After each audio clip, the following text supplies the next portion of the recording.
Housing affordability. You guys have done another recent report on this, one of a series. We hear this phrase all the time. What does it mean to you when you think about what housing affordability really is? So we tried to pull this apart in the report. And at one level it means what percentage of your income are you spending on housing?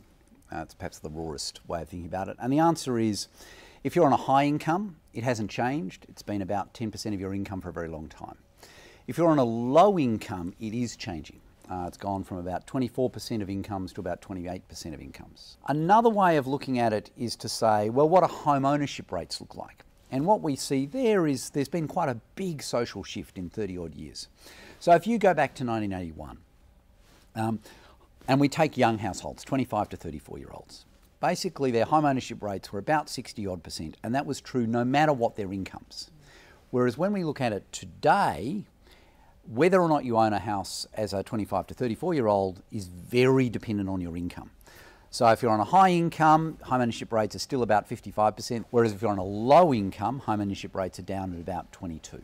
So it's a really big change. So home ownership has become very dependent on income and very dependent also on whether your parents are able to contribute. The final way to think about housing affordability is around rents. And again, we find a similar story, which is that as a percentage of income, rents haven't changed very much for people on middle and high incomes, but as a percentage of income, they have gone up a lot for people on low incomes, particularly those who are living in big capital cities. And so for them, paying the rent is a lot harder than it used to be, and of course, a lot more of them are renting. That's the flip side of having lower home ownership rates, particularly for those who are on low incomes. Your report talks about both supply factors and demand factors affecting affordability. Just in very simple terms, I mean, how would you weight those? I think inherently supply and demand things fit together. Yep. Housing affordability depends not on one or the other, but on the relativities of the two. For about a 5 or 6 year period, that barely moved. And then from about 2013, it started to increase. And we are now at record levels of increased housing in Melbourne and Sydney, but we are also at record levels of increased demand. And of course, we have a 10-year period of accumulated backlog in which there were lots more people moving to Melbourne and Sydney than there were extra dwellings being built.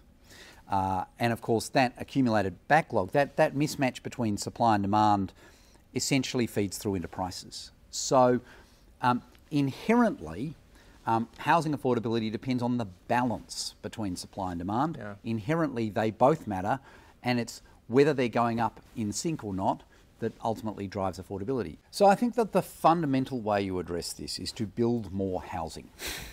And that both inherently reduces the amount that people pay to own their own home, and ultimately it also feeds through into rents. Who's our hero here? How do we fix it? Is it a federal, is it a state, is it a local council? What's the element we really need to get at in order to change the dynamic we have today? So planning regimes are fundamentally governed by state governments. To the extent that local councils do things, they do so pursuant to state government legislation. It's not something that the federal government has direct control over.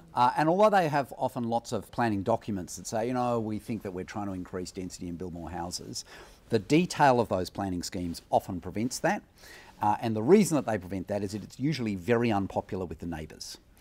But what we need to understand is if we want our children to be able to afford to buy a house, if we want to be able to downsize when we're 75 into the suburb where we live, we are going to need to accept that there will be more development in the suburb where I live, not in the suburb next door, in my suburb. What's the role you see ANZ playing in this debate or in helping resolve these issues? I can see a couple of places for a bank like ANZ to be participating. Firstly is there is a public debate we need to have here that connects up subdivisions and housing affordability. Until people understand that those two things are fundamentally linked, we are unlikely to make a lot of progress.